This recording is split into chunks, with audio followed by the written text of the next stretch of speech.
اعوذ باللہ من الشیطان الرجیم بسم اللہ الرحمن الرحیم انا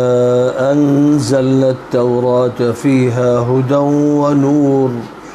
يحكم بها النبيون الذين أسلموا للذين هادوا والربانيون والأحبار بما استحفظوا من كتاب الله وكانوا عليه شهداء فلا تخشوا الناس واخشوني ولا تشتروا بآياتي ثمنا قليلا ومن لم يحكم بما أنزل الله فأولئك هم الكافرون وكتبنا عليهم فيها أن النفس بالنفس والعين بالعين والأنف بالأنف والأذن بالأذن والسن بالسن والجروح قصاص فمن تصدق به فهو كفارة له ومن لم يحكم بما أنزل الله فأولئك هم الظالمون وقفينا على آثارهم بعيسى ابن مريم مصدقا لما بين يديه من التوراة وآتيناه الإنجيل فيه هدى ونور ومصدقا لما بين يديه من التوراة وهدى وموعظة للمتقين وليحكم أهل الإنجيل بما أنزل الله فيه ومن لم يحكم بما أنزل الله فأولئك هم الفاسقون وأنزلنا إليك الكتاب بالحق مصدقا لما بين يديه من الكتاب ومهيمنا عليه فاحكم بينهم بما أنزل الله ولا تتبع أهواءهم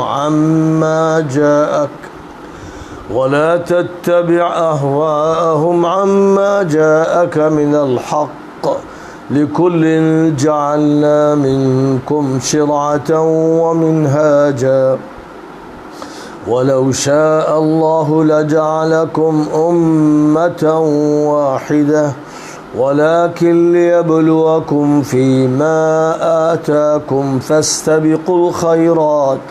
إلى الله مرجعكم جميعا فينبئكم بما كنتم فيه تختلفون وأن يحكم بينهم بما أنزل الله ولا تتبع أهواءهم واحذرهم أن يفتنوك عن بعض ما أنزل الله إليك فإن تولوا فاعلم أنما يريد الله أن يصيبهم ببعض ذنوبهم وإن كثيرا من الناس لفاسقون أفحكم الجاهلية يبغون ومن أحسن من الله حكما لقوم يوقنون.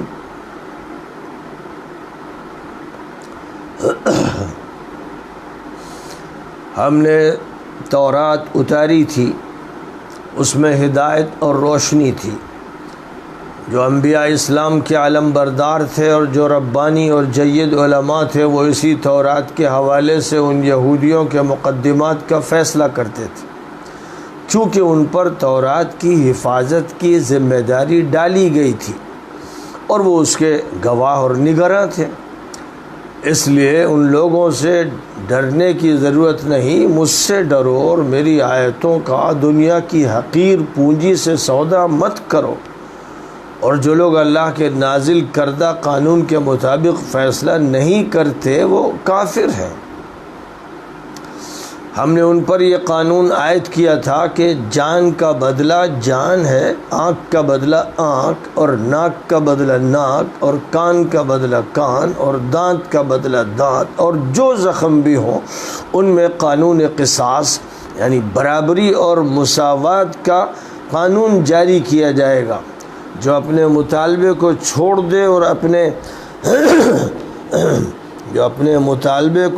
دے اور اپنے حق کا صدقہ کر دے تو یہ اس کے لیے کفارہ سیئات ہوگا۔ اور جو لوگ بھی اللہ کے نازل کردہ احکام کے مطابق فیصلہ نہیں کریں گے،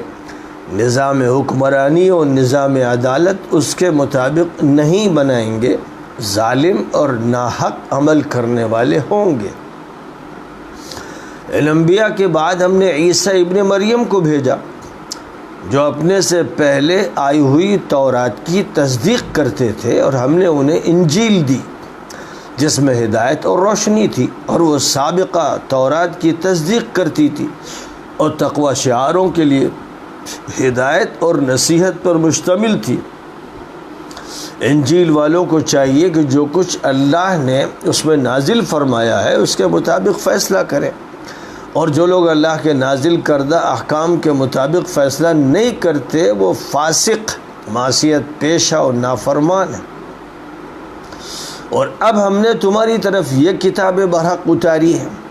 یہ بھی سابقہ کتابوں کی تصدیق کرتی ہے اور ان سب پر حاوی ہے، لہذا لوگوں کے درمیان اللہ کے نازل کردہ احکام و ہدایات کے مطابق فیصلہ کریں، اور جو کچھ اللہ کی طرف سے آپ کے پاس سچی اور برحق تعلیمات آئی ہیں ان سے ہٹ کر ان کی خواہشات اور رائوں کی پیروی نہ کریں۔ آپ سب لوگوں کے لیے سابقہ انبیاء اور آپ کے لیے ہم نے ایک قانون اور ایک طریقہ کار طے کیا ہے۔ اگر اللہ چاہتا تو آپ سب کو ایک نظام میں پرو دیتا، سب ایک ہی امت ہوتے، لیکن اللہ کا مقصد یہ ہے کہ اس نے جو کچھ عطا کیا ہے تنوع کے ساتھ اس میں آپ کی آزمائش کرے۔ اس لیے جو بھی بھلائی کے کام ہیں ان میں مسابقت اور ریس ہونی چاہیے۔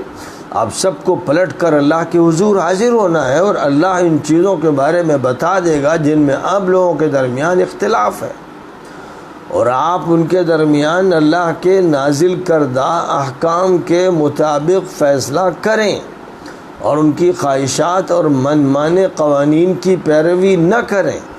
اور اس سے چوکنا رہیں کہ یہ اپنی چالاکی سے اللہ کے نازل کردہ قانون کے بعض حصوں سے آپ کو ہٹانے میں کامیاب ہو جائیں۔ یہ مہم ہر دور میں رہی کہ شریعت میں کاٹ چھانٹ کرنے کی تجویزیں چلائی گئیں،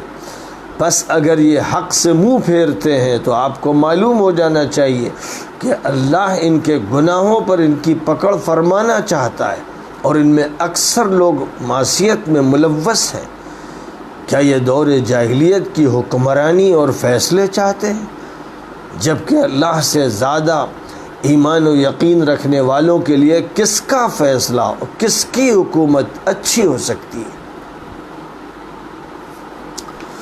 سورۃ المائدہ کی آیت نمبر 44 سے آیت نمبر 50 تک ابھی پڑھی گئی ہیں، اور ان آیات کا ترجمہ پیش کیا گیا ہے۔ ذکر یہودیوں اور عیسائیوں کا چل رہا ہے، اور خاص طور پر یہاں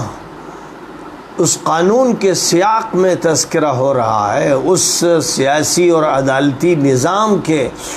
موضوع کے سلسلے میں تذکرہ ہو رہا ہے جو اللہ تعالیٰ کی طرف سے ان پر لازم کیا گیا تھا، اور ماضی میں جتنی بھی قومیں آتی رہیں اللہ تعالیٰ کی طرف سے ان کے لیے کوئی نہ کوئی نظام طے کیا جاتا رہا۔ مختلف ادوار میں اور مختلف قوموں کے لیے اللہ تعالیٰ نے جہاں ایک طرف یہ بات طے فرما دی کہ سب کو صرف اللہ کی بندگی کرنا ہے اور اپنے رسول کی بات ماننا ہے، وہیں جہاں تک قانون کا تعلق ہے اور اس نظام کا تعلق ہے جو ان کو دیا جانا تھا، اس میں فرق رکھا گیا۔ قانون کی دفعات میں بھی اور طریقہ کار میں بھی فرق رکھا گیا، اور یہ فرق ظاہر ہے کہ مختلف قوموں اور ان کے مختلف ادوار کا لحاظ رکھتے ہوئے رکھا گیا۔ جیسے ڈاکٹر، حکیم اور طبیب مریض کی رعایت کرتا ہے، اور الگ الگ عمر کے مریضوں کی رعایت رکھی جاتی ہے، اور الگ الگ علاقوں اور خطوں کے مریضوں کی رعایت میں الگ الگ دوائیں تجویز کرنی پڑتی ہیں، اسی طرح اللہ تعالیٰ کی طرف سے یہ بات بھی واضح فرما دی گئی کہ لِكُلٍّ جَعَلْنَا مِنْكُمْ شِرْعَةً وَمِنْهَاجًا، ہم نے تم میں سے مختلف اقوام کے لیے اور مختلف دوروں میں الگ الگ قوانین طے کیے، بہت سی مشترک اقدار اور بہت سے مشترک قوانین کے علاوہ کچھ الگ قوانین بھی ہم نے طے کیے، اور ان کا ایک طریقہ کار طے کیا۔ یہ سلسلہ چلتا رہا، ہزاروں سال سے چلتا رہا۔ قرآن پاک میں یوں تو حضرت نوح کے صحیفوں کا اور حضرت ابراہیم کے صحیفوں کا بھی اجمال کے ساتھ تذکرہ فرمایا گیا ہے، لیکن تفصیل کے ساتھ اللہ تعالیٰ نے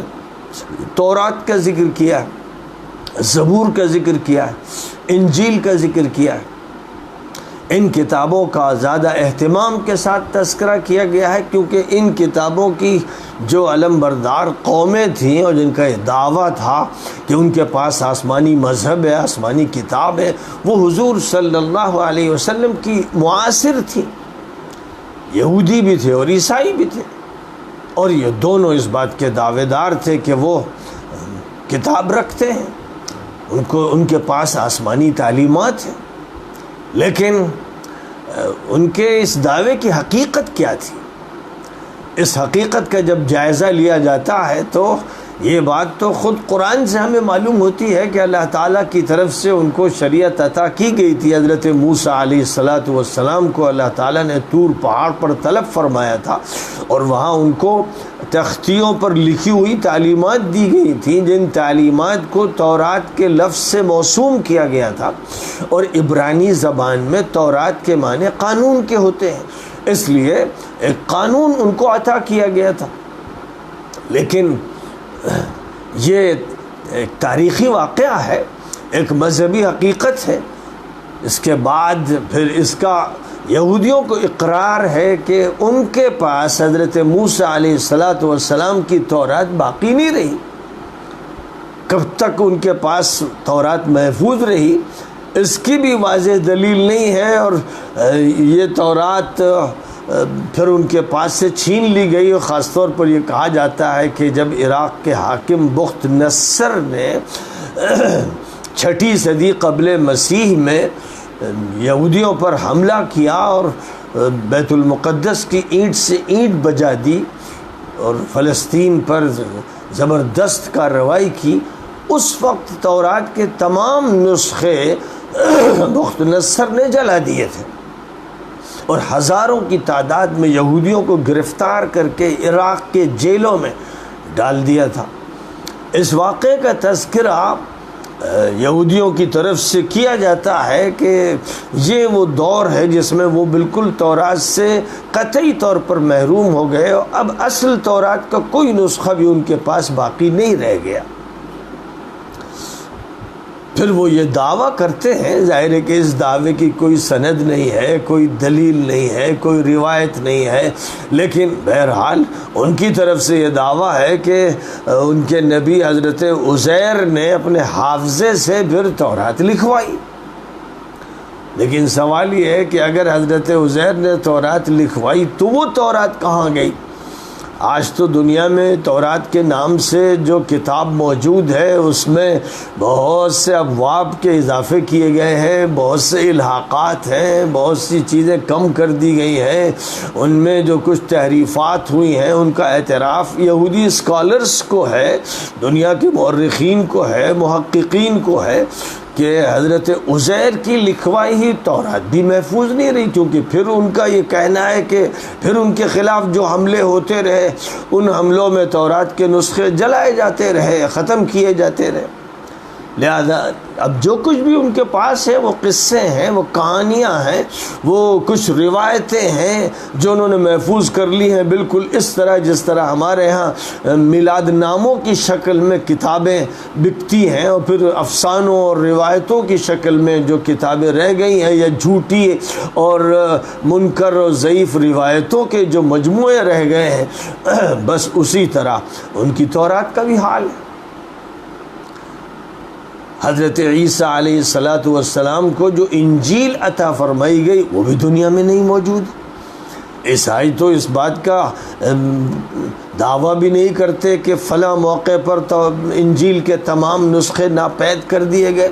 وہ تو کسی واقعے کا اس طرح حوالہ نہیں دیتے جس طرح یہودی حوالہ دیتے ہیں۔ لیکن بہرحال اس میں شک و شبہ نہیں کہ یہودیوں اور عیسائیوں میں جو جنگیں ہوتی رہیں اور عیسائیوں کے خلاف رومن امپائر کے وقتاً فوقتاً جو ظالمانہ فیصلے ہوتے رہے، اور پھر حضرت عیسیٰ کے خلاف جو یہودیوں کی ریشہ دوانیوں کے نتیجے میں رومن امپائر کی سپریم کورٹ سے فیصلہ ہوا، جس میں ان کو گرفتار کیا گیا اور ان کو سولی گاہ لے جا رہا تھا کہ اللہ تعالیٰ نے ان کو آسمان پر اٹھا لیا، تو اس کا مطلب یہ ہوا کہ جب ان کے خلاف اس درجے کارروائی کی گئی تو پھر انجیل کا نسخہ کہاں باقی رہ سکتا تھا۔ انجیل کے نسخے بھی مجرم یہودیوں نے ختم کر دیے، اور جو ان کے ساتھ معاون تھے روم کے مشرکین، انہوں نے یہ نسخے ناپید کر دیے۔ اس کے بعد جن نسخوں کو بحیثیت انجیل کے تسلیم کیا گیا، جو ایک نسخہ نہیں رہ گیا، جو ایک کتاب نہیں رہ گئی، بلکہ سینکڑوں ہزاروں کتابچے تھے جو مختلف پادریوں کے پاس تھے، اور جن میں سے رومن امپائر نے 4 نسخوں کا انتخاب کیا۔ اس اعتبار سے ایک انجیل 4 انجیلوں میں تبدیل ہو گئی، وہ تھی تو سینکڑوں انجیلوں کی شکل میں۔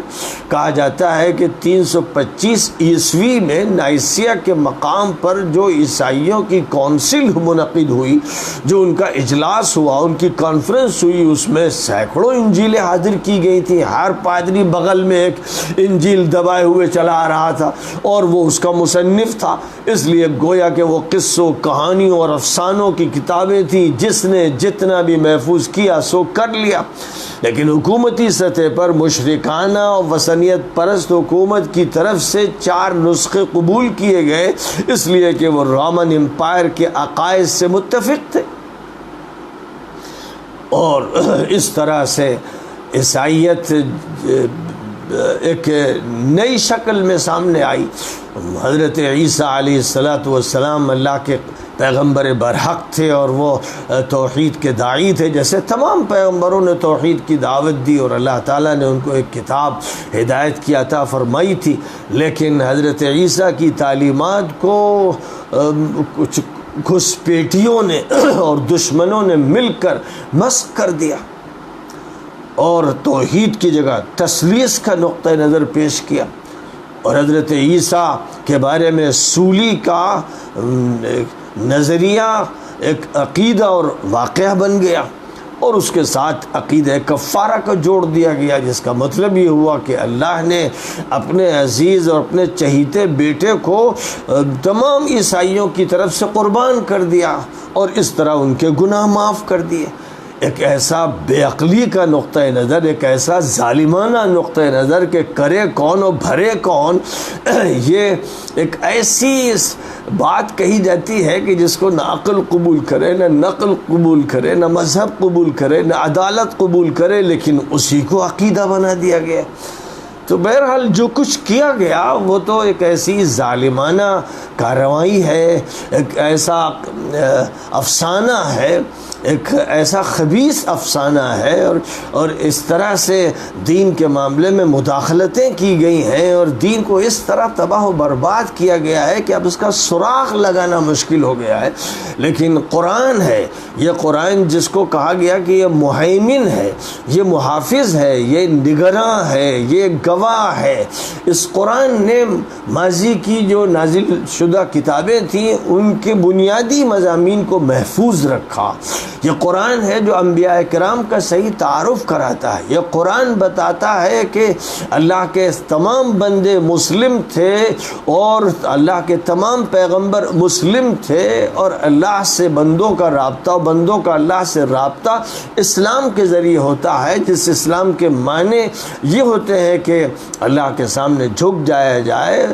سپردگی کی جائے، حوالگی کی جائے اور اللہ کی فرما برداری ہو، مکمل فرما برداری۔ اسلام کے معنی ہی صرف اللہ کی مکمل فرما برداری کے ہیں، اس لیے ظاہر ہے کہ یہ ہر نبی کی صفت ہے، ہر پیغمبر کی صفت ہے، ہر نیک و صالح انسان کی صفت ہے۔ یہودیوں نے خاص طور پر نبیوں کا تذکرہ اس طرح کیا کہ ان کے ہاں جھوٹے نبی، دھوکے باز نبی، فراڈی نبی اور بگڑے ہوئے نبی بھی رہے۔ انہوں نے نبیوں کی دونوں قسمیں کی۔ اسلام نے اس گرد و غبار کو صاف کیا اور یہ واضح کر دیا کہ اگر کوئی نبی ہے، اگر کوئی نبی ہے، رسول ہے، تو پھر اس کے نیک ہونے میں اور اس کے اعلیٰ کردار کے حامل ہونے میں اور اس کے سچے ہونے میں، وہ امانت دار اور دیانتدار ہونے میں شک کرنے والا مجرم ہے۔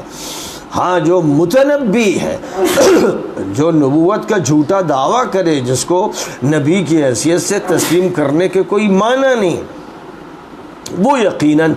دجال قرار دیا گیا۔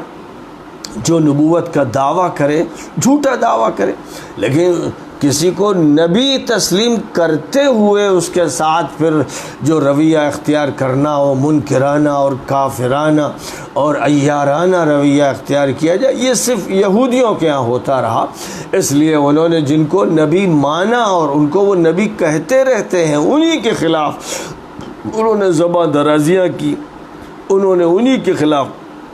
الزامات لگائے اور ان کی تصویر کو بگاڑا۔ بہرحال قرآن پاک کی ان آیات میں اس حقیقت کا اظہار کیا گیا ہے کہ اللہ نے جس تورات کو اتارا وہ اللہ کا قانون تھا، اس میں اللہ تعالیٰ نے ہدایت رکھی تھی، اس میں لوگوں کے لیے روشنی تھی، اور اسی کی بنیاد پر انبیاء فیصلہ کرتے تھے۔ وہ انبیاء جو اللہ کے حوالے تھے اور وہ فیصلہ کرتے تھے، ان کا جو یہودی بنے ہوئے تھے، جو اپنی نسبت ہود کی یہودا کی طرف کرتے تھے۔ اسی طرح جو برحق علماء تھے، ربانی علماء تھے، اور جو ان کے صحیح دیانتدار قاضی تھے اور علماء تھے، وہ تورات کی بنیاد پر فیصلے کرتے تھے، اور وہ حق کے گواہ تھے، اس کے ترجمان تھے۔ یہ عمل اس وقت تک جاری رہا جب تک اہل حق غالب رہے، اور وہ طبقہ موجود رہا کہ جو تورات کی حفاظت کر رہا تھا، اس کے پاس جو معلومات بھی تورات کی تھیں، وہ جب تک تورات کی حفاظت کر سکا اور تورات کی بنیاد پر فیصلے کرتا رہا، اس وقت تک اور ان خاص حلقوں میں کہ جہاں پر یہ عمل جاری تھا، حق کی پہچان باقی رہی اور حق کی بنیاد پر فیصلے ہوتے رہے۔ اللہ تعالیٰ نے یہاں اس تاریخی حقیقت کا تذکرہ کرتے ہوئے یہ فرمایا کہ لوگوں، تمہیں چاہیے کہ بس اللہ سے لو لگاؤ، اللہ کی طرف رجوع کرو، اور کسی کا خوف دل میں نہ بٹھاؤ، کسی طاقت سے مت ڈرو، اور یہ فرمایا گیا کہ جو میری آیتیں ہیں ان آیتوں کا سودا مت کرو، تم ان آیتوں کو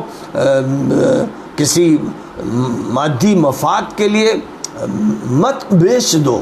ان آیتوں سے گریز مت کرو، کیونکہ جو بھی اللہ کے نازل کردہ قوانین کے مطابق فیصلہ نہیں کرتا ہے، جانتے ہوئے کہ اللہ کا قانون ہے، وہ کافر ہوتا ہے، اس کا یہ عمل کافرانہ ہوتا ہے۔ اگر کسی شخص کو معلوم نہیں ہے کہ کون سی کتاب برحق ہے، کون سا قانون برحق ہے، یہ معلوم نہیں، جہالت اتنی زیادہ ہے، وہ ایسا جاہل قسم کا انسان ہے، اور وہ مسلط ہو گیا ہے اور اس کے ہاتھ میں طاقت آ گئی ہے، جنگلی قسم کا کوئی شخص غالب آ گیا ہے، تو ظاہر ہے کہ وہ اپنی جاہلیت کی بنیاد پر جو چاہے نظام جاری کر دے یا حکمرانی صرف ڈنڈے کی زور پر کرے. ایسے جنگلی اور وحشی جانور اگر حکمراں بن جائیں تو عوام کی مجموعی ذمہ داری ہے کہ وہ طاقت کے بلبوتے پر پوری طاقت استعمال کر کے ان کو اپنے ملکوں سے ہٹا دیں. جب تک وہ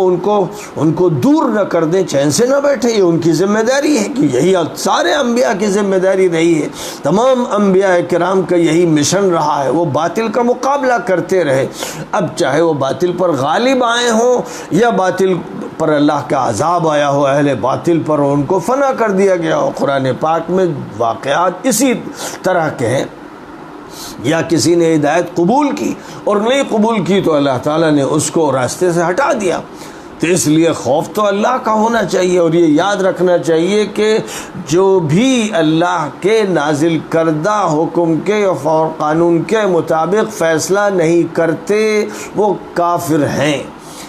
ادھر ادھر کی جو تعویلات کرنے والے تعویلات کرتے ہیں اور خاص طور پر جو سرکاری مولوی ہوتے ہیں ان کی تو ساری فکر اسی کی ہوتی ہے کہ وہ کیسے تعویل کر کے جو جنگلی اور اجڑ ہیں ان کو متمدن بتا دیں اور جو دہشت گرد ہیں ان کو وہ امن و سلامتی کا داعی قرار دے دیں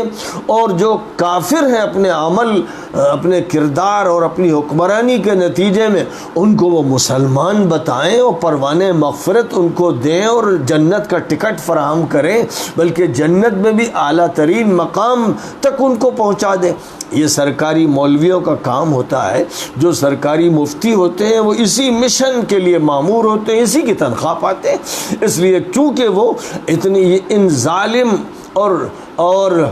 دولت کے لوٹنے والے اور اسلام پر ڈکیتی مارنے والے حکمرانوں کے یہاں ملازمت کرتے ہیں اس لیے وہ حرام خور ہو جاتے ہیں. اور چونکہ ان کی تنخواہیں حرام پیسے سے دی جاتی ہیں اس لیے حرام خوری کے نتیجے میں ان کے فتوے باطل ہوتے ہیں, ان کی رائے باطل ہوتی ہے, ان کی تعویلیں باطل ہوتی ہیں. وہ اسی مجرم ٹولے کے ساتھ شامل ہوتے ہیں اور ان کو وہ اپنے سے الگ نہیں کر سکتے. اس لیے ظالم حکمرانوں کے یہاں جو بھی ملازم ہوں وہ خطیب ہوں یا امام ہوں یا مفتی ہوں یا قاضی ہوں ان کے بارے میں اچھا گمان رکھنا یہ ابلہی ہے, فریب ہے, سفاہت ہے, حماقت ہے, دھوکہ ہے. اپنے کو مغالطے میں ڈالنے کی ایک کوشش ہے اور جو لوگ بھی ان کی طرف میلان رکھتے ہیں یعنی ایک طرف تو ان حکمرانوں کی طرف پھر ان کا ساتھ دینے والے مجرموں اور حرام خوروں کی طرف جو میلان رکھتے ہیں ان کے بارے میں بھی قرآن کی یہ آیت کافی ہے کہ وَلَا تَرْكَنُوا إِلَى الَّذِينَ ظَلَمُوا فَتَمَسَّكُمُ النَّارُ ظلم کرنے والوں کی طرف میلان بھی اختیار مت کرنا ورنہ دوزخ تمہیں پکڑ کے رہے گی. اس لیے جو لوگ بھی ظالم حکمرانوں کی عدالتوں میں بیٹھ کر بے گناہوں کے خلاف فیصلے صادر کرتے ہیں, ان کو جیلوں میں ڈلواتے ہیں, ان پر الزامات لگاتے ہیں اور جو اسلامی تحریک کے ذمہ دار ہوتے ہیں ان کو دہشت گرد قرار دیتے ہیں, ظاہر ہے کہ وہ مکار جھوٹے حرام خور قاضی ہوتے ہیں. عدالت میں بیٹھے ہوئے وہ مکار جج ہوتے ہیں, حرام کھانے والے وہ جج ہوتے ہیں جو یہ فیصلے سناتے ہیں. تو ظاہر ہے کہ اللہ تو یہ فرما رہا ہے وَمَن لَّمْ يَحْكُم بِمَا أَنزَلَ اللَّهُ فَأُولَٰئِكَ هُمُ الْكَافِرُونَ جو اللہ نے نازل کیا اس کے مطابق جو فیصلہ نہ کریں, حکمراں ہوں, قاضی ہوں, جج ہوں اور اسی طرح دین کی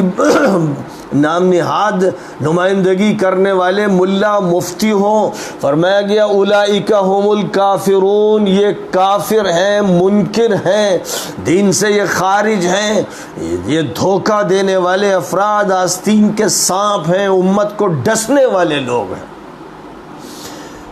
اللہ نے تورات میں لکھا تھا جس پر عمل نہیں کیا گیا بلکہ الٹے مظلوم کو ستایا گیا، ظالم کو مواقع فراہم کیے گئے، عدالتوں نے ظالمانہ فیصلے کیے۔ کیا لکھا گیا تھا؟ فرمایا کہ ہم نے لکھا تھا تورات میں کہ جان کے بدلے جان، اگر کسی نے کسی کو مارا ہے تو قصاص میں اسے مارا جائے گا۔ آنکھ کسی کی نکال دی ہے، پھوڑ دی ہے، اس کی آنکھ پھوڑی جائے گی۔ ناک کسی کی کاٹ دی ہے، زخمی کیا ہے، اس کی ناک کو توڑا جائے گا۔ کان کسی کا کاٹ دیا ہے تو اس کا کان کاٹا جائے گا۔ دانت اگر کسی کا توڑ دیا ہے تو اس کا دانت توڑا جائے گا۔ کوئی زخم لگایا ہے تو ویسے ہی زخم اسے لگایا جائے گا۔ یہ قانون قصاص ہے، یہ برابری کا قانون ہے۔ یہ ہم نے تورات میں لکھ دیا تھا۔ جو تورات میں قانون لکھ دیا تھا قرآن پاک میں اسے پھر لکھ دیا گیا، اور نبی اکرم صلی اللہ علیہ وسلم نے اسی قانون کو اختیار کیا، اس کو نافذ کیا، اسی پر عمل کیا۔ اور قرآن پاک میں صرف اتنا نہیں کیا گیا کہ اس قانون کا حوالہ دے دیا گیا، بلکہ اللہ تعالیٰ کی طرف سے سورۃ البقرہ میں یہ بات ارشاد فرما دی، وَلَكُمْ فِي الْقِصَاصِ حَيَاتٌ يَا أُولِي الْأَلْبَابِ۔ فرمایا گیا کہ اے عقل مندو، اے دانش مندو، اے دانشورو، اے سمجھدارو، قصاص میں تمہارے لیے زندگی ہے۔ اگر جرم کرنے والے کو سزا ملے گی، جس کے اوپر وہ ظلم کرے گا، اس کے بدلے میں پھر اس کو سزا ملے گی، اور جو اس نے کیا وہی اس کے ساتھ کیا جائے گا۔ قاتل کو قتل کیا جائے گا، زخمی کرنے والے کو زخمی کیا جائے گا، دانت توڑنے والوں کا دانت توڑا جائے گا۔ جب یہ قانون عدل و انصاف کے ساتھ نافذ کیا جائے گا تب تمہاری زندگی محفوظ رہے گی، خاندان محفوظ رہیں گے، معاشرہ محفوظ رہے گا، ملک محفوظ رہے گا، اور امن و سلامتی کے پھریرے لہرائے جائیں گے، کیونکہ وہ ٹولہ جو مجرموں کا اور خبیثوں کا ہوگا وہ دہشت زدہ ہو جائے گا، وہ کانپ جائے گا، وہ پھر جرم کی ہمت نہیں کر پائے گا۔ یہاں یہ بات بھی ساتھ ساتھ فرما دی، کیونکہ کوئی بھی کیس کبھی ایسا بھی ہو سکتا ہے کہ قریب ترین رشتہ دار کی طرف سے ظلم ہوا، کبھی ایسا بھی ہو سکتا ہے کہ بھائی کی طرف سے ظلم ہو گیا، اور بعد میں صورتحال ایسی ہے کہ جس پر ظلم ہوا وہ بیچارہ خود معاف کر دینا چاہتا ہے کہ اب مزید بات آگے نہ بڑھے، تو وہ اپنی طرف سے جو اپنا حق ہے اس کو خیرات کر دیتا ہے، صدقہ کر دیتا ہے کہ بھائی مجھے بدلہ نہیں لینا ہے۔ تو فرمایا جو ایسا کرے گا، جو مظلوم ایسا کرے گا اور اپنی ہمت کا ثبوت دے گا اور نیک نیتی کا ثبوت دے گا، اللہ اس کے اس عمل کو اس کے لیے کفارہ سیئات بنا دے گا۔ باقی پھر دوبارہ اعلان کیا گیا کہ جو بھی اللہ کے نازل کردہ قانون کے مطابق فیصلہ نہیں کرے گا، جو حکمراں فیصلہ نہیں کریں گے، جو عدالتیں فیصلہ نہیں کریں گی، جو لوگ فیصلہ نہیں کریں گے، وہ ظالم شمار ہوں گے۔ اوپر فرمایا وہ کافر ہوں گے، اور یہاں فرمایا کہ وہ ظالم ہوں گے۔ صرف مسئلہ اللہ کے اور اللہ کے قانون کے انکار کا نہیں ہوگا، بلکہ ایسے لوگ عدل و انصاف کے قاتل ہوں گے، کیونکہ اللہ کا دیا ہوا قانون عادلانہ ہے، اللہ کا جو قانون ہے وہ منصفانہ ہے۔ جب اللہ کے قانون کو ترک کریں گے تو لازماً ظلم کریں گے، اس لیے کافر ہونے کے ساتھ ساتھ مزید وہ ظالم ہوں گے، مجرم ہوں گے، قاتل ہوں گے، دہشت گرد ہوں گے۔ یہودیوں کا تذکرہ کرتے ہوئے یہ بات ارشاد فرمائی گئی۔ ظاہر ہے کہ یہودیوں کا حال جب بیان کیا جا رہا ہے تو جو حکم بیان کیا جا رہا ہے وہ یہودیوں پر بھی منطبق ہوتا ہے، اور چونکہ جو بات کہی جا رہی ہے وہ قانونی دفعہ کی شکل میں کہی جا رہی ہے، اس لیے اس کا تعلق ہر اس شخص سے اور ہر اس حاکم سے اور ہر اس جج سے اور قاضی سے ہے کہ جس سے یہ عمل صادر ہو رہا ہو، جو قانون الہی کی مخالفت کر رہا ہو۔ اس وقت کا قانون تورات کی شکل میں تھا، اور اللہ نے جب بعد میں آخری نبی کو قانون عطا فرمایا تو وہ قرآن کی شکل میں ہے، اس لیے حکم یکساں ہے۔ جو بھی اللہ کے نازل کردہ قانون کے مطابق فیصلہ نہیں کرے گا، یہ فرمایا جا رہا ہے، تو چاہے اس کا انطباق یہودیوں پر ہو رہا ہو، عیسائیوں پر ہو رہا ہو، ان سے پہلے گزرنے والوں پر ہو رہا ہو، اصول ہے۔ پھر فرمایا کہ یہودیوں کا جو دور گزرتا رہا اور مختلف پیغمبروں کو ہم بھیجتے رہے، یہاں تک کہ مریم کے بیٹے عیسیٰ کو ہم نے پیغمبر بنا کر بھیجا اور ان کو اس کا ذمہ دار بنایا گیا کہ وہ تورات کی تصدیق کریں۔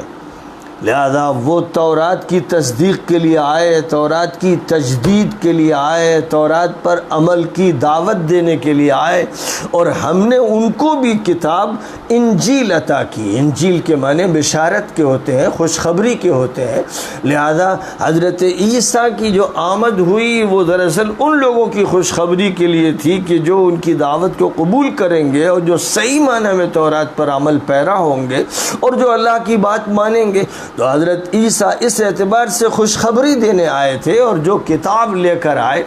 وہ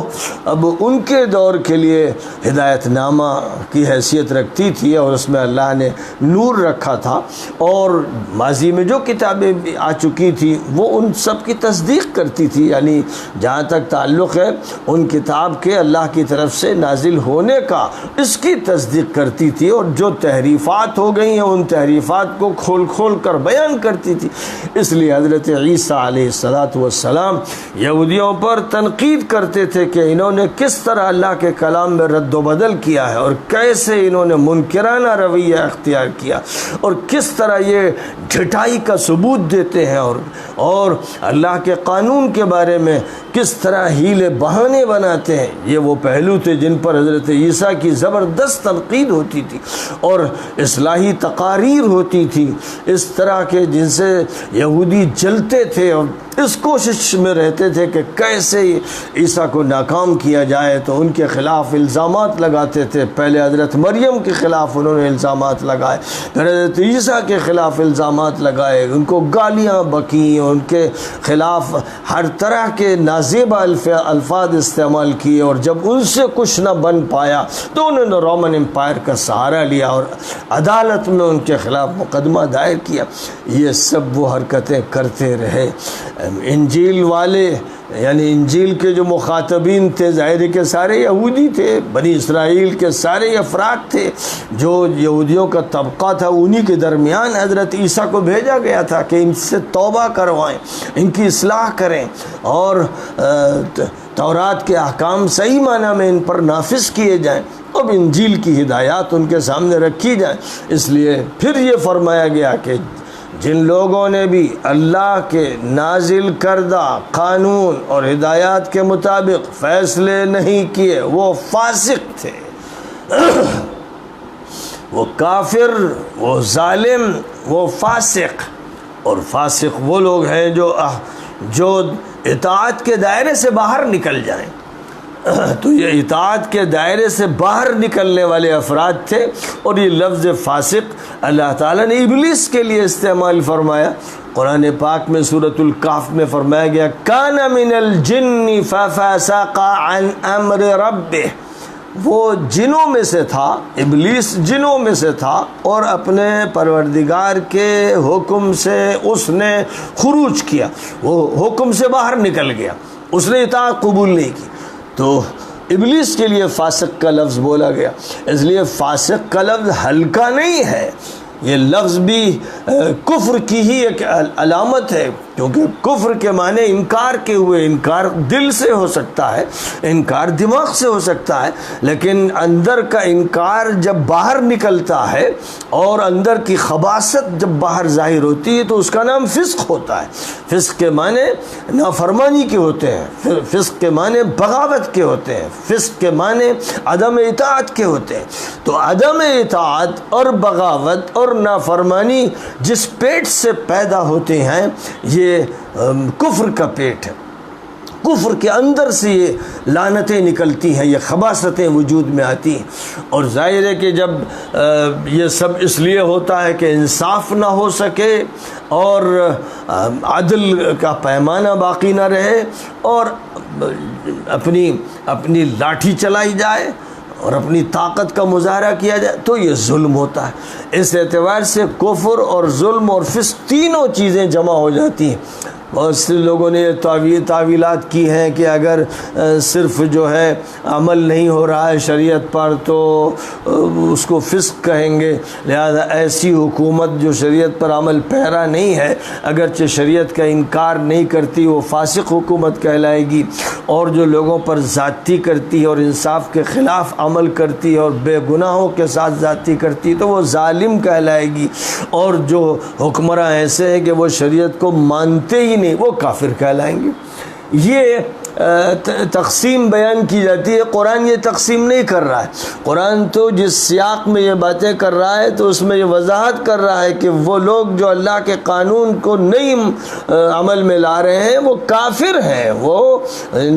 حضور نے جو بات فرمائی کہ من ترک صلاۃ مکتوبۃ متعمدا فقد کفر، کہ جو شخص ایک فرض نماز بھی جان بوجھ کر چھوڑ دے وہ کافر ہو جاتا ہے۔ ایک فرض نماز بھی جان بوجھ کر چھوڑ دے تو وہ کافر ہو جاتا ہے، اور جو اللہ کے تمام قوانین کو چھوڑ دے وہ کافر کیوں نہیں ہوگا؟ وہ کافر ہی ہے، اس کا عمل، اس کا ذہن، اس کا دل کافرانہ ہے۔ اب اس کے بعد جب اس کے اندر کا کفر باہر آتا ہے تو وہ فاسق ثابت ہوتا ہے، اور جب اس کے اندر کا یہ کفر کسی پر ذاتی کا مرتکب ہوتا ہے تو وہ ظالم ہوتا ہے۔ اس لیے کافر اور ظالم اور فاسق تینوں باتیں ایک طبقے میں جمع ہو جاتی ہیں۔ اور آج کل کی جو صورتحال ہے، ایک عرصے سے 50 60 70 سال سے جو آج حکمراں ہیں، خاص طور پر عالم عربی کے قومیت پرست اور عربیت پرست جو حکمراں ہیں، جن کو خلافت عثمانیہ کے خلاف بھڑکا کر تیار کیا گیا تھا اس لیے کہ یہ صہیونی ایجنڈے کو پورا کریں گے، اور ان کی فوجیں اس لیے بنائی گئی تھی کہ اپنے عوام کو جب کچلنے کی ضرورت پیش آئے گی تو یہ کچھ لیں گے، اور یہ چونکہ لادینی حکومت کے ذمہ دار بنائے گئے تھے، اس لیے یہ شریعت اسلامیہ کو کسی حال میں نافذ نہیں ہونے دیں گے، بلکہ ہر وہ چیز جو شریعت کی نمائندگی کرے گی اس کی کاٹ کریں گے، اس کو اپنی حکومت میں چلنے نہیں دیں گے۔ یہ ان کی ذمہ داری طے کی گئی تھی۔ اس لیے یہ حکومتیں جو عالم عربی پر مسلط کی گئیں، یہ جن ایجنٹوں کی، صہیونی اور صلیبی ایجنٹوں کی حکومتیں مسلط کی گئیں، جن دہشت گردوں کی حکومتیں مسلط کی گئیں، جنہوں نے ہزاروں لاکھوں بے گناہوں کو بے گھر کیا، شہید کیا، جیلوں میں ڈالا، یہ ان کی تاریخ ہے اور شروع سے یہ تاریخ ہے۔ ظاہر ہے کہ ان کے کفر میں کوئی شک و شبہ نہیں، وہ کافر بھی ہیں، ظالم بھی ہیں، فاسق بھی ہیں، اور ان کے بارے میں جو تعویل کرنے والے ہیں، جو مولوی شمار کیے جاتے ہیں، جن کے چہروں پر داڑیاں اور سروں پر امامے بھی ہوتے ہیں اور جبے اور مسلح استعمال کرنے والے، پرانے دور کے یہودیوں کی یادگار اور ان کی نمائندگی کرنے والے، ان کی شکلیں دیکھ لیجئے اور ان کی شکلیں دیکھ لیجئے، یہ ایک ہی تھیلے سے نکلنے والے، یہ سب کیڑے مکوڑے ہیں۔ یہ تعویل کرنے والے مولوی خود مجرم ہیں، حرام خور ہیں، جو ان اس حرام دولت میں سے تنخواہ پاتے ہیں، جس حرام کو کھانے کی وجہ سے حق کی پہچان یا تو ختم ہو گئی، اور یا حق کے خلاف بولنا اور بیان بازی کرنا یہ ان کا معیار بن گیا ہے۔ ظاہر ہے کہ یہ چونکہ اسی مقصد کی خاطر حکومتیں قائم کی گئی، اس لیے آج جو صورتحال لوگوں کے سامنے آ رہی ہے کہ چند دن پہلے ٹرمپ نے اعلان کیا کہ اسرائیل اور امارات یعنی جزیرۃ العرب کے کونے کی چھوٹی چھوٹی سی چلر حکومتیں بے حیثیت، ان کے درمیان ایک معاہدہ ہو گیا، تو لوگ بے چین ہو گئے، چیخنے لگے، چلانے لگے جیسے کوئی نئی بات پیش آئی۔ یہ لوگوں کی نادانی ہے، لوگ اصل موضوع سے واقف ہی نہیں۔ اچھے لوگ جو پڑھتے لکھتے بھی رہتے ہیں اور خاص طور پر میڈیا پر آتے ہیں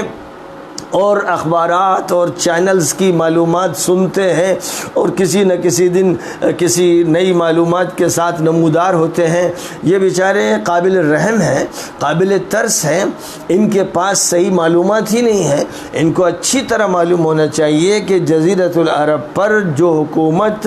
عثمانی خلافت کا خاتمہ کر کے قائم کی گئی، پہلے ایک بڑے دائرے پر، پھر چھوٹے چھوٹے دائرے کی چھوٹی چھوٹی سی حکومتیں، ریاستیں،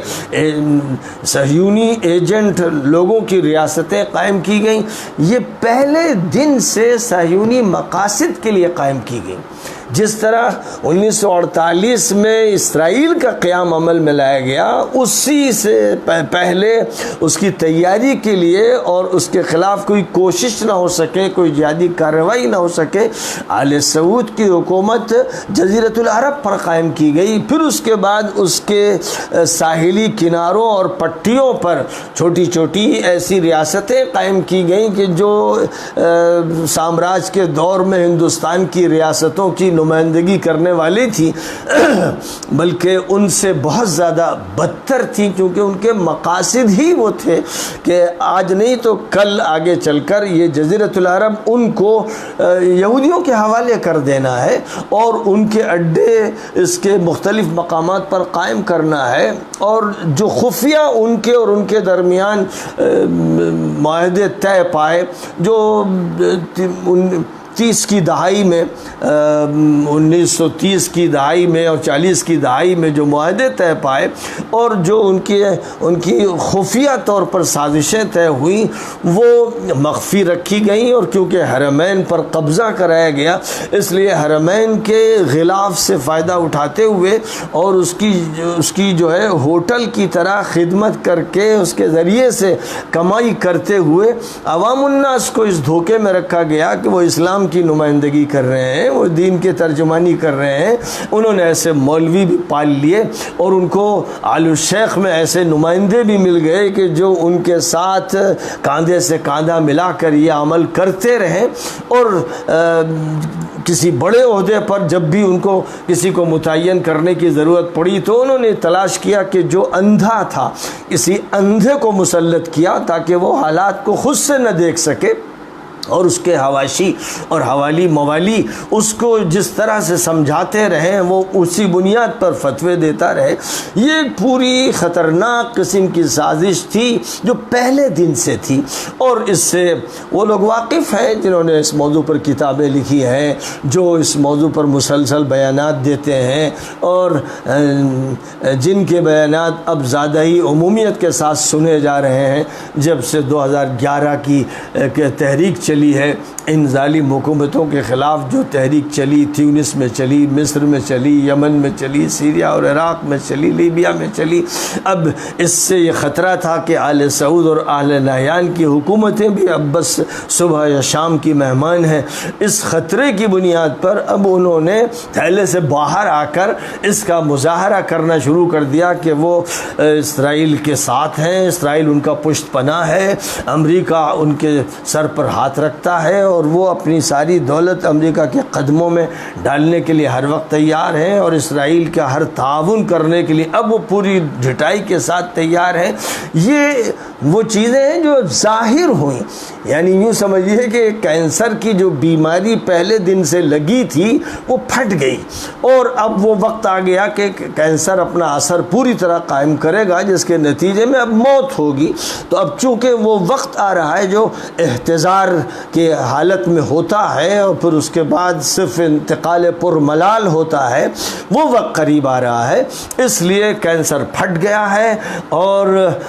جو اندر کے خطرناک امراض ہیں وہ کھل کے سامنے آ گئے ہیں. جو باتیں عوام جو مولوی ملا ہیں کم دہن کے اور ابلہ و صفی قسم کے، وہ بھی جن باتوں کو نہیں سمجھ پا رہے تھے، کئی دہائیوں سے نہیں سمجھ سکے تھے، اب وہ بھی سمجھ رہے ہیں. اور اب ان کو چاروں ناچار یقین کرنا پڑ رہا ہے، لیکن ابھی بھی زبانیں خاموش رکھے ہوئے ہیں کہ شاید پھر ہمارا رابطہ قائم رہے اور کچھ چھچڑے ہمیں بھی مل جائیں جو ان کے قریب کے سرکاری علماء حرام کھا رہے ہیں، اس حرام کا کچھ حصہ دوسروں کو بھی مل جائے جو جو ذرا دور ہیں ان تک بھی کچھ پہنچ جائے، اس انتظار میں انہوں نے اپنی زبانوں کو بند کر رکھا ہے اور اپنے ضمیر کو کچل رکھا ہے اور اپنے دماغوں کا انکار کر رکھا ہے۔ وہ جانتے ہیں کہ قرآن کیا کہہ رہا ہے، وہ جانتے ہیں کہ حدیثیں کیا کہہ رہی ہیں، لیکن ان کا من کیا کہہ رہا ہے، ان کا نفس کیا کہہ رہا ہے، ان کی خواہشات کیا کہہ رہی ہیں، وہ قرآن اور حدیث پر غالب آ گئی ہیں، انہوں نے چھاپا مار دیا ہے۔ اس لیے صحیح بات ابھی بھی نہیں کہی جا رہی ہے، اور تعویلیں کرنے والے ایک سے ایک شاطر و مکار اور شیطان کے چیلے سامنے آ رہے ہیں، جن کو پہچاننے میں اب کوئی دیری نہیں ہے، کوئی دشواری نہیں ہے۔ اس لیے یہاں آگے کی آیات میں جو بات ارشاد فرمائی گئی کہ اب یہ کتاب برحق اتار دی گئی ہے جو تمام کتابوں پر حاوی ہے، اور اب اس میں وہ شریعت بیان کر دی گئی ہے جس پر عمل ہونا ہے۔ اس لیے اے نبی آپ سن لیجئے کہ جو لوگ بھی کوششیں کر رہے ہیں راستے سے ہٹانے کی، اور جو لوگ رکاوٹ بنے ہوئے ہیں ان کی مت سنیے گا، اور اللہ کے اس قانون پر عمل کیجئے اور اللہ کے اس قانون کو نافذ کیجئے، اور یاد رکھیے کہ اس سے ہٹ کر جو قانون ہے وہ جاہلیت کا ہے، تو کیا جاہلیت کے قانون کو دوبارہ نافذ کیا جائے گا؟ اللہ تعالیٰ نے مکہ مکرمہ میں جس طرح سے آپ کی نصرت فرمائی، اور مدینہ منورہ میں اب جو اللہ تعالیٰ کی طرف سے آپ کو تائید مل رہی ہے اور غالب آتے چلے جا رہے ہیں، کوششیں کی جائیں گی، ہر طرح کی ہوں گی، اندر کے لوگ بھی کریں گے اور باہر کے لوگ بھی کریں گے کہ آپ کو اس قانون الہی سے ہٹا دیا جائے، تو آپ مضبوطی سے اس پر قائم رہیے گا، اسی کے مطابق فیصلہ کرتے رہیے گا اور اللہ کی اس کتاب کو نافذ کیجیے گا۔ اس کے علاوہ کسی بھی چیز پر توجہ مت دیجیے اور اپنے راستے سے کسی حالت میں مت ہٹیے گا۔ یاد رکھیے گا کہ جو بھی اس قانون سے ہٹ کر قانون بنایا جائے گا وہ کہیں سے لیا جائے وہ جاہلیت کا قانون ہوگا، کافرانہ قانون ہوگا، ملحدانہ قانون ہوگا، وہ منحوس ظالمانہ قانون ہوگا، فاسقانہ قانون ہوگا۔ افحکم الجاہلیت یبغون، کیا جاہلیت کی حکمرانی چاہتے ہیں، جاہلیت کے فیصلے چاہتے ہیں؟ ظاہر ہے کہ اللہ سے زیادہ کوئی بھی نہیں ہے جو صحیح حکمرانی کرنے والا ہے اور جو صحیح فیصلے فرمانے والا ہے۔ جو ایمان رکھنے والے لوگ ہیں وہ اللہ کی طرف رجوع کرتے ہیں اور حق کو قبول کرتے ہیں، اور بے ایمان لوگ، بد فطرت لوگ، بگڑے اور خبیث لوگ وہ جاہلیت کے قانون کو طلب کرتے ہیں اور وہ شریعت کے دشمن رہتے ہیں۔ وآخر دعوانا ان الحمد للہ رب العالمین۔